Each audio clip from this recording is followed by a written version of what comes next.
Nabi itu tahu bahwa akhirat itu tidak bisa batasi Allah. Kamu tidak bisa nyemprit Allah. Allah, ini akhirat loh. Amal sudah tidak manfaat. Ingat itu. Tidak bisa seperti itu. Allah itu nggak bisa tunduk sama konstitusi yang bernama akhirat. Artinya Allah meskipun di akhirat tetap duwe hak yaf'alu ma yasa atau yaf'alu ma yurid. Nggak bisa kamu terus wah ini akhirat amal ra iso dikirim wong mati, amal ra iso dikirim. Yo pangeran kok mbok atur. Makanya ada kiai mengatakan kodok qadar ra iso dirubah, itu kamu. Makanya ada seorang kiai ditanya, kodok qadar ra iso dirubah sekali dicatat selesai. Jadi kiai tadi, tapi nak Allah iso. Dalile apa ya yamhuwa ma yasha wa yusbit. Nak Allah ya iso, sing ra iso kan kita. Nah, Nabi itu tahu betul meskipun akhirat itu Allah masih bisa dinego saking baiknya. Ya Muhammad irfa' ra'sak wasal tuqa wasatu safa. Semat sirahmu angkat. Kowe yo apa tak turuti. Terus semenjak itu Nabi minta apa? Syafa. Karena dulu ulama itu sudut pandangnya itu ya seperti itu. Ada yang ulama suka ibadah itu sholat, ada yang milih tidur. Sampai Imam Ghazali bilang suatu saat ibadah terbaik di zaman akhir itu tidur. Sholat saja kalah sama tidur kan. Tapi itu loh ya, yang wajib tetap loh, terus kamu gak sholat wajib. Begini beliau mencontohkan itu. Ada orang sholat tahajud terus obsesinya itu ingin hajatnya terkabulkan. Sementara yang tidur obsesinya nikmati rahmatnya Allah, boleh tidur, bisa tidur. Kata Imam Ghazali, timbang kita tahajud terus nuntut pangeran aduk turu katanya. Mergo engko dia akibat terus setan memberi bisikan, lho nyatanya kamu tahajud ya gak terkabul. Berarti cerita bahwa Nabi ngendikan kalau doa tahajud mustajab enggak. Daripada ngono ki aduk turu ora tau donga. Timbang abri-abri Islam ya, timbang ngelek-ngelekin apa? Islam. Jadi ulama itu mulai dulu itu sudah berpikir. Banyak orang menjadikan tahajud, sholat malam itu media untuk hajatnya. Dan kalau nggak kesampaian ini mutung. Nyalahkan kiainya ijazah ramandi. Macam. Daripada ngono ora usah apa? Tahajud turu. Dan jenis kayak ini tuh banyak. Makanya ulama kayak saya itu saenake dhewe itu ya jarak. Saya sering didolani muhibbin terus bilang Gus saya doakan gini-gini sama nyalon bupati atau saya gini. Saya bilang gak waduh orang donga, nak ramandi darani ulama dongane ramandi. Nak mandi kamu jadi bupati tetap nganggep karena beli. Sopo sing ora roh bupati saiki gak beli. Ribet kan? Ketika mereka jadi ngunsurkan doa kamu apa karena kemarin beli? Yang beli maksudnya enggak beli enggak usah tersinggung. Jadi ribet ngadepin. Nggak artinya gini loh, doa itu jangan dipakai begitu loh. Kalau minta nasihat, tak nasihati jadi bupati yang baik, gubernur yang. Kalau minta doa itu resikonya. Akhirnya kiai kalau diminta doa ya doa, sebenarnya diisinya itu nggak doa kemenangan. Selamat. Itu nggak selamat gitu. Karena ribet. Makanya Islam itu doa itu setelah iman. Aturan iman benar baru doa. Aturan iman benar termasuk Allah itu yaf'alu ma yasha, boleh melakukan yang dikehendaki. Allah enggak boleh terdikte oleh doa kita, enggak boleh.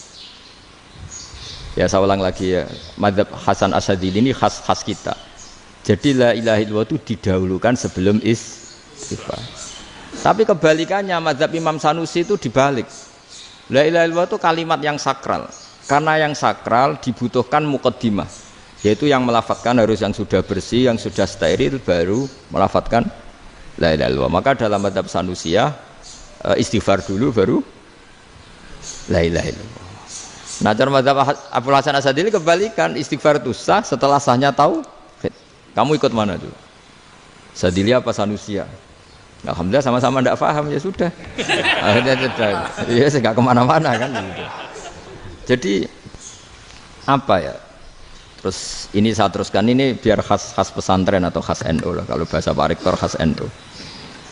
Ini Ben sampean tahu beberapa perbedaan itu lazim. Halaman 24 ya, halaman 24 sama 25 tak baca, ini masih orisinil. An Sufyan bin Uyainah, ini juga gurunya Imam Syafi'i. Kata Sufyan bin Uyainah, beliau cerita kana Isa wa Yahya alaihi salam ya'tiyanil qaryah fayas'alu Isa an syirari ahliha wa yas'alu Yahya an khiyari ahliha. Jadi Nabi Isa dan Nabi Yahya itu satu generasi, sama-sama masih muda. Kalau di satu kampung yang Nabi Yahya tanya, ini keluarga terbaik siapa? Saya mau nginap di situ karena kumpul orang baik itu nyaman. Kalau Nabi Isa kebalikan, keluarga terburuk mana ya? Saya tak di situ. Nah terus akhirnya faqala lahu Yahya, lima tanzilu ala syirarin nas. Kenapa kalau kamu bermalam kok malah kumpul orang-orang yang nakal? Innama ana tabibun udawil mardo. Saya ini nabi para dokter. Di mana-mana dokter yang ngumpuli yang sakit, ngobati yang sakit. Makanya di NU itu ya banyak kiai jazab mengumpuli yang nakal-nakal. Nak tepak yang ngentas yang nakal, nak ora tepak ya katut. Ini adu nyali lah sudah gitu. Tapi itu ada ilmunya, yaitu niru Nabi siapa? Isa. Kalau kamu dokter penelitian tuh cari daerah yang banyak pandemi apa yang bersih? Yang banyak pandemi, karena yang namanya penelitian ya di situ kan. Kalau kamu dakwah ngentas kemiskinan, ke daerah miskin apa daerah kaya?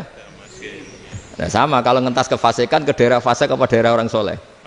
Fasik. Ya, tapi itu Nabi Isa. Nah, kalau kamu tidak Nabi kan potensinya kan gitu. Tapi setidaknya bahwa kita sering disalahkan karena punya beberapa tokoh yang ngancani fasik-fasik, itu sebenarnya ada dalilnya, yaitu Nabi siapa? Isa. Nah terus masalah tegas dan lunak. Ketika ada mahasiswa misalnya pacaran, boncengan lanang dan perempuan, itu pilihan kita apa? Kalau tegas, terus gak mau mendengar kita. Misalnya gini contoh gampang, tak beri contoh Pak D. Jangan orang tua, nanti secara fikih itu beda. Nah ini kan kita orang pesantren, nah, biasa ngaji fikih detail. Kamu Pak D seorang perempuan, mahasiswi misalnya, sering pacaran. Setiap ke situ sama pacarnya kamu diam saja. Padahal kamu dosen keislaman. Mesti pamanaan kamu nyimpulkan, ternyata pacaran itu tidak apa-apa. Buktinya Pak D itu tidak negur, menengahi. Ini berarti as-sukut alal mungkar. Tapi kebalikannya, Pak D ini terkenal keras. Nak rono mesti radiaku ponaan. Akhirnya yura rono. Mesti ngerti nak mesti diamuk. Nah, dua orang ini sama-sama gagal kan? Yang lunak menjadikan ponakannya pacaran terus karena enggak negur sehingga dikira membolehkan. Sing keras juga enggak sempat bina wong rono era wani. Akhirnya dua orang ini sama-sama enggak ketemu, sama-sama enggak berkesempatan membina kan? Gagal membina kan? Karena yang keras ponakannya enggak pernah situ, berarti enggak bisa bina kan? Yang lunak membiarkan berarti juga ada bina. Nah, Islam itu antara dua itu. Ya agak terlalu lunak, enggak terlalu keras. Karena kalau terlalu keras, misalnya ada kiai terlalu keras, lu masyarakat mau tanya itu gimana? Lari kan? Dulu saya ini punya pengalaman pribadi. Saya ini kan kecelok orang alim. Itu kalau pernah ya saya itu berusaha ya pokoknya ya umumnya orang alim lah. Tenang, terus anteng, enggak gejlok-gejlokan. Itu enggak ada yang tanya. Saya mimpi ketemu beberapa ulama itu disalahkan. Terus umat saya kalau mau tanya itu ke siapa? Wong alim wis wibawa, meneng tambah banget wibawanya. Bala Quran sering gojlok rektor macam-macam. Terus wong wanita kok, saya biasa ke pasar pandangan dicegot orang. Gus, putri saya itu sering keluar darah tapi melebihi batas haid gini-gini.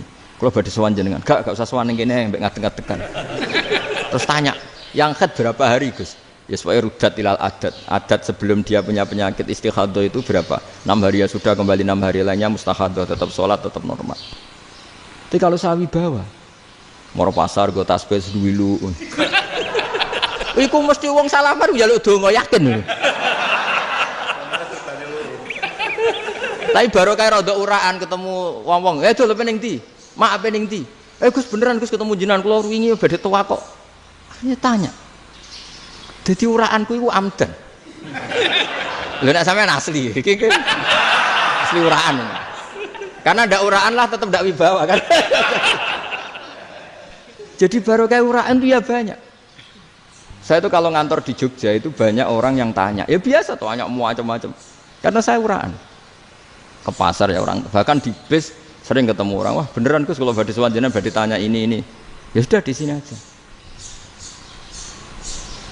Jadi semua itu diilmoni.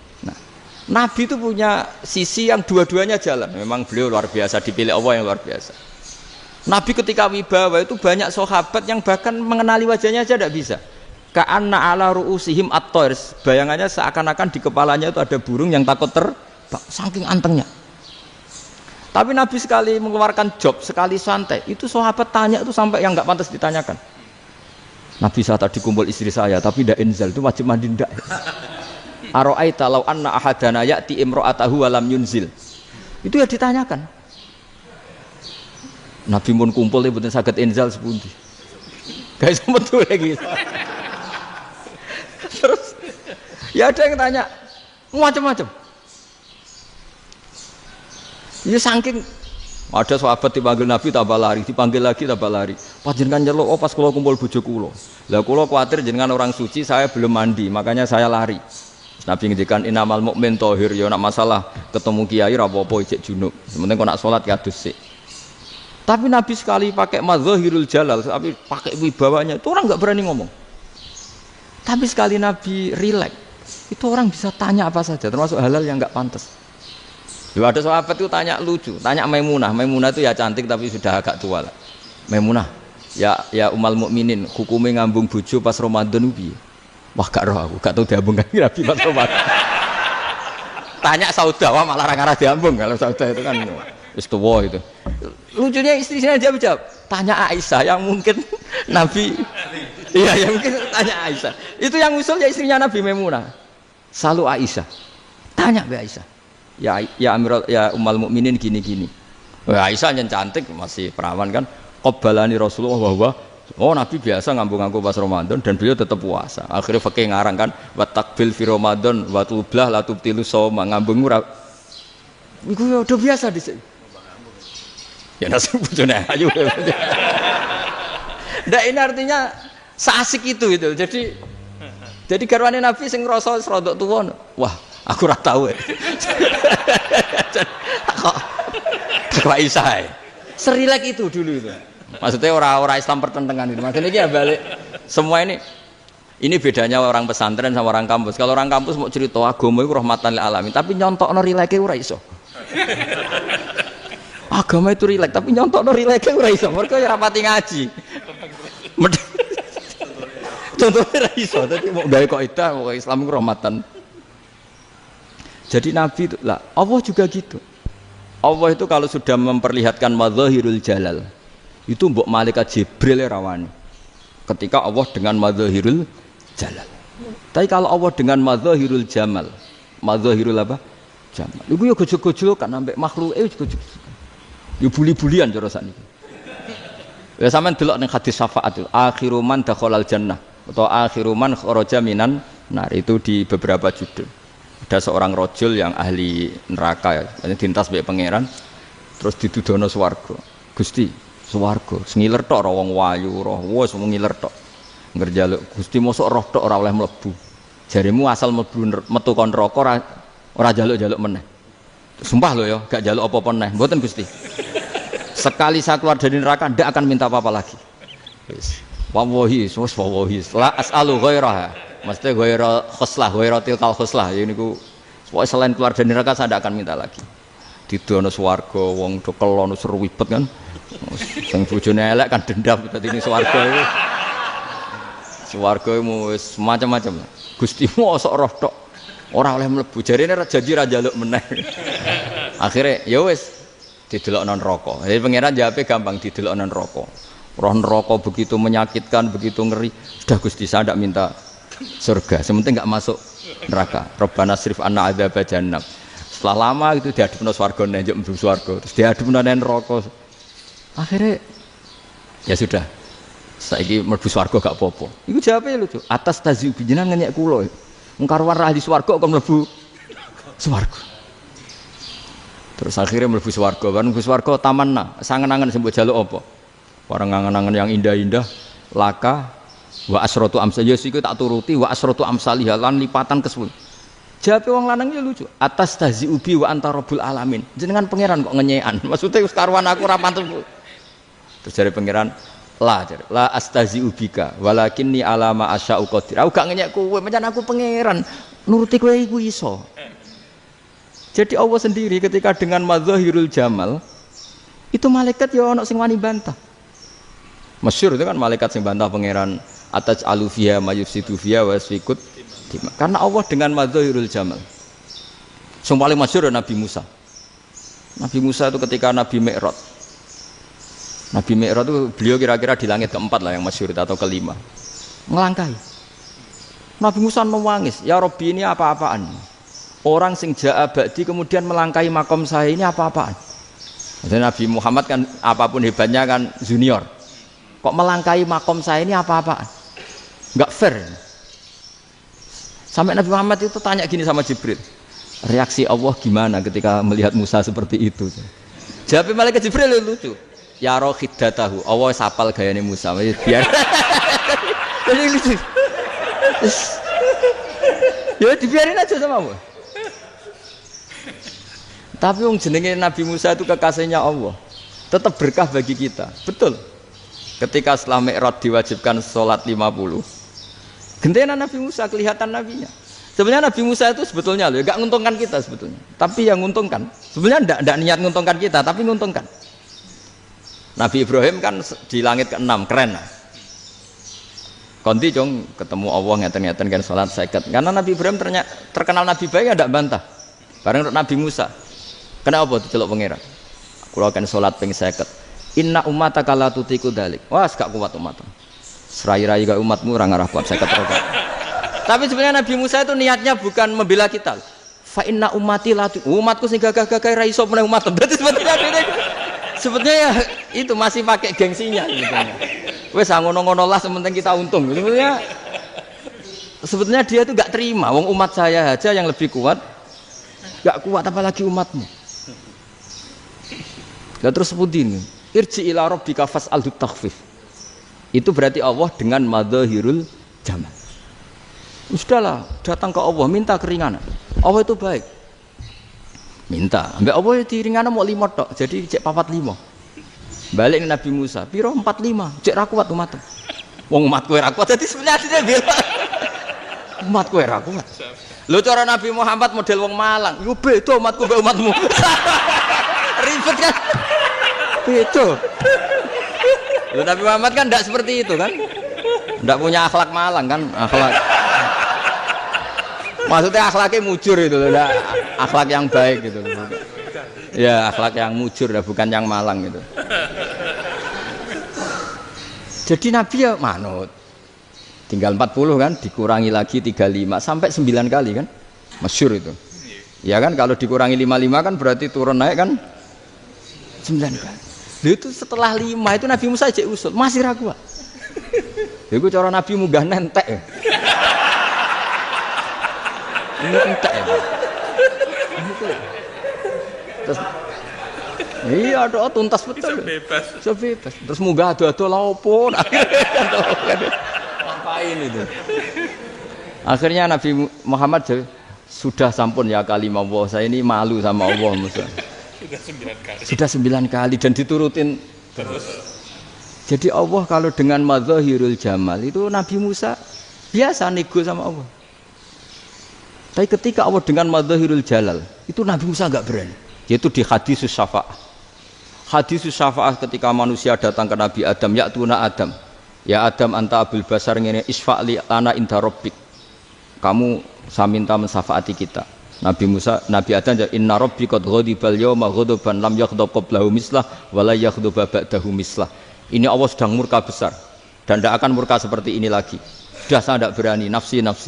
Nabi Ibrahim enggak, termasuk Nabi Musa ketika di itu ya enggak berani. Karena Allah dengan madzahirul jalal. Itu Nabi Musa enggak berani.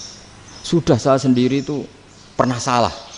Yaitu saya membunuh seseorang yang enggak disuruh oleh Allah membunuh itu. Yang pas jotosi orang Kipti. Akhirnya datang ke Nabi Muhammad. Pas ke Nabi Muhammad, Allah dengan madzahirul jamal. Apa dengan madzahirul jamal sampai Kanjeng Nabi ngendikan analah saya akan memintakan syafaat kalian. Terus fa ahmadu rabbi bima hamida allamaniha rabbi. Saya muji Allah dengan pujian-pujian yang orang lain tidak tahu, hanya saya yang diajari, kata Rasulullah. Nah di sini menurut banyak ulama termasuk kitab yang saya baca, kenapa Muhammad sebagian namanya Ahmadu? Itu dari af'al tafdil fa Muhammadun Ahmadu min ghairihi.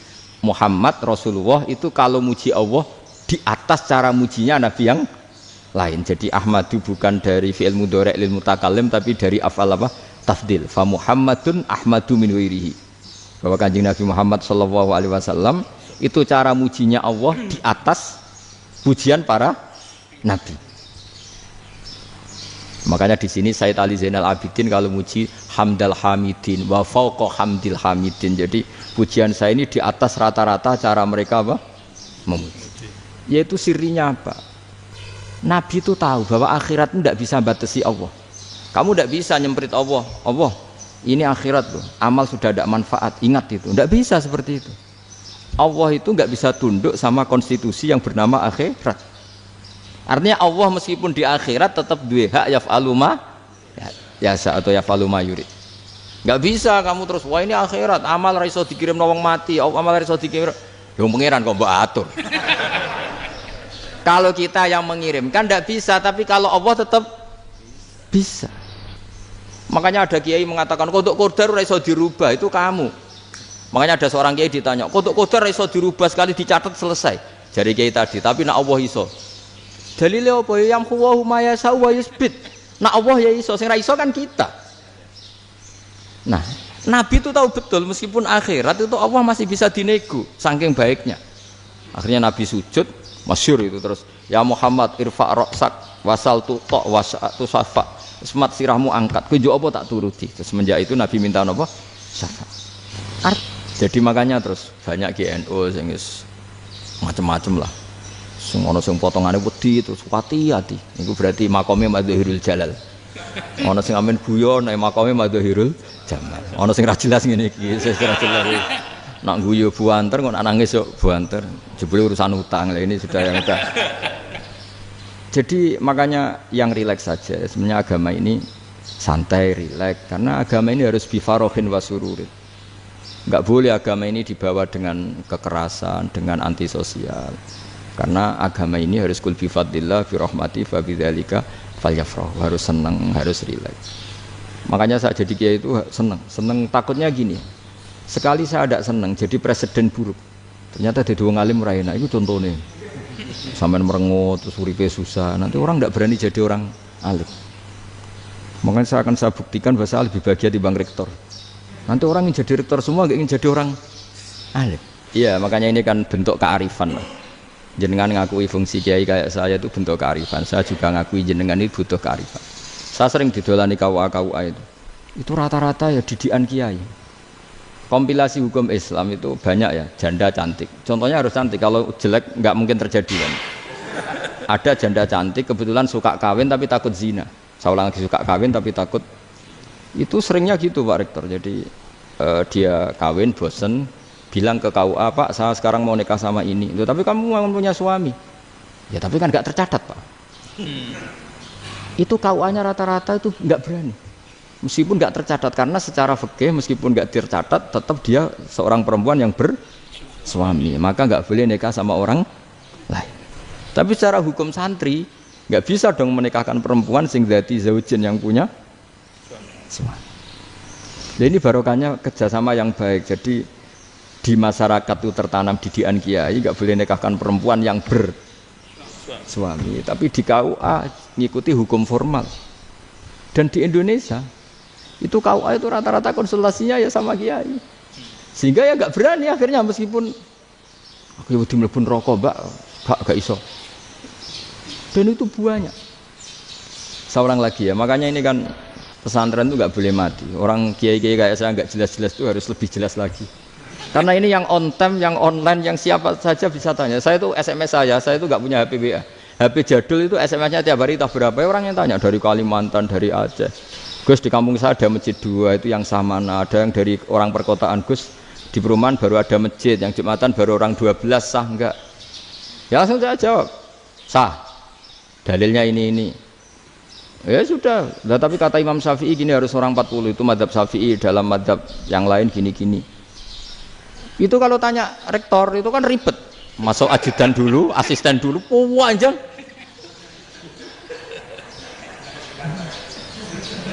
Wah itu kan ribet kan. Manggil dosen dekan VAI dipanggil, dekan VAI nggak mau langsung jawab, cari dosen yang nekuni itu.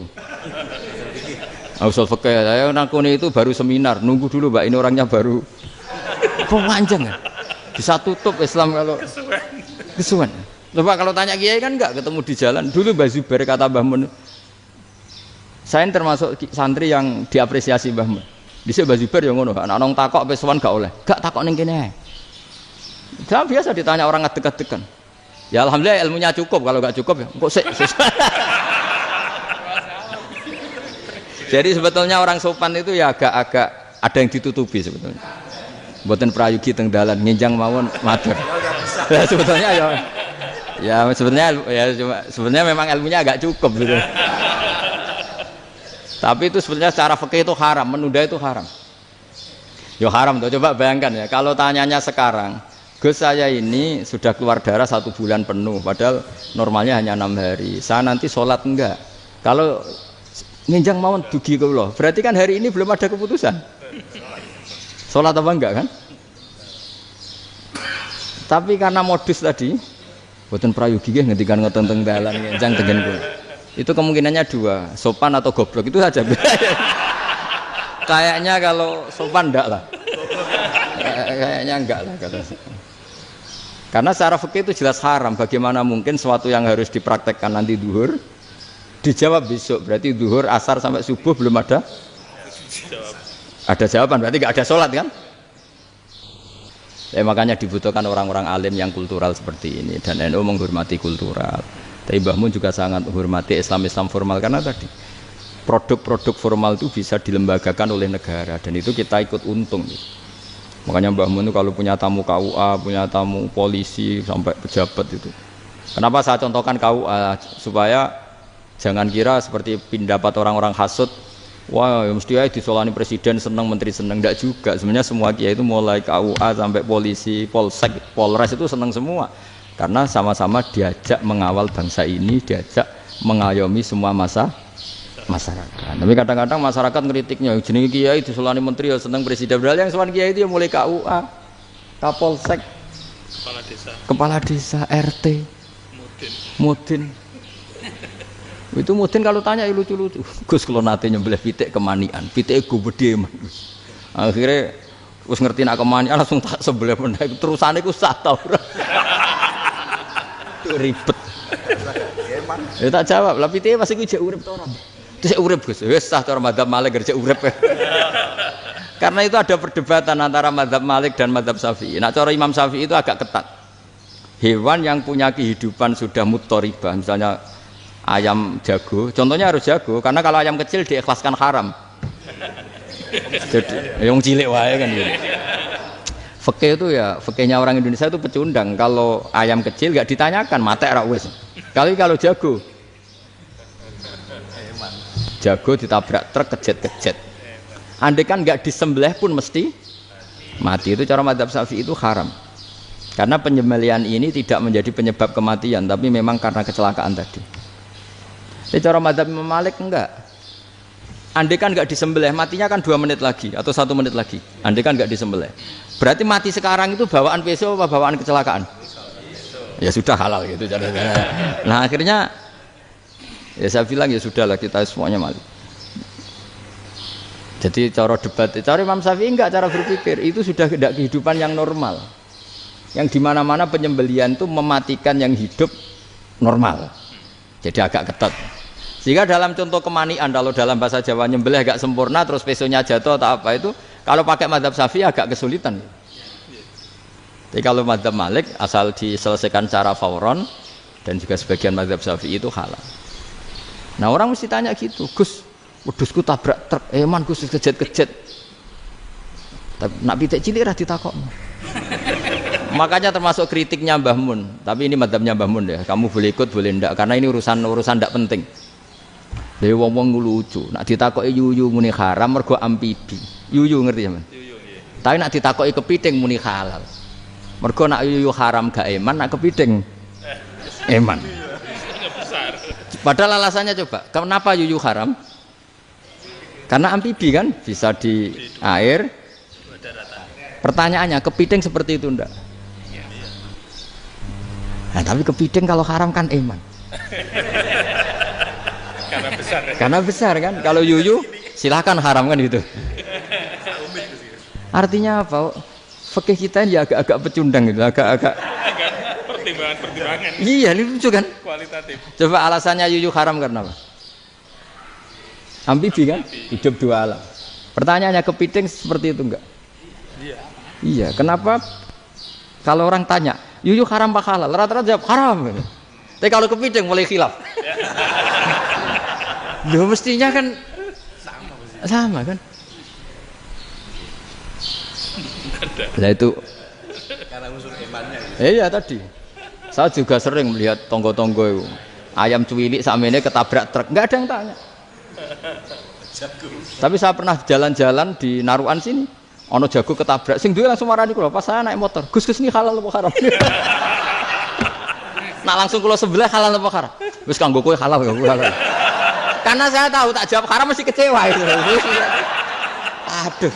Akhirnya kiai ini beratnya kan. Ya akhirnya ya saya setelah itu Fatihah Imam Syafi'i ngapunten nih umat kula tuh ora siap mangke madzhabe jenengan tuh ndak siap. Untuk masalah ini tidak sama. Iya kan akhirnya pakai madzhabnya Imam Malik tadi. Ya tak Fatihah Imam Syafi'i ini mboten niat nglawan jenengan. Tapi ngobati tiang eman. Mergo pitike besar itu. Jadi ini kan ceritanya itu makanya yang rileks saja lah bahwa Islam ini yang rileks, yang menyenangkan karena ya agama ini harus menyenangkan. Raditu billahi robba. Raditu itu seneng banget, ridho itu puas. Enggak boleh beragama pertuntungan terus emosinan, ya marem atau raditu itu marem jadi yang nyaman. Ya saya kira demikian. Assalamualaikum warahmatullahi wabarakatuh.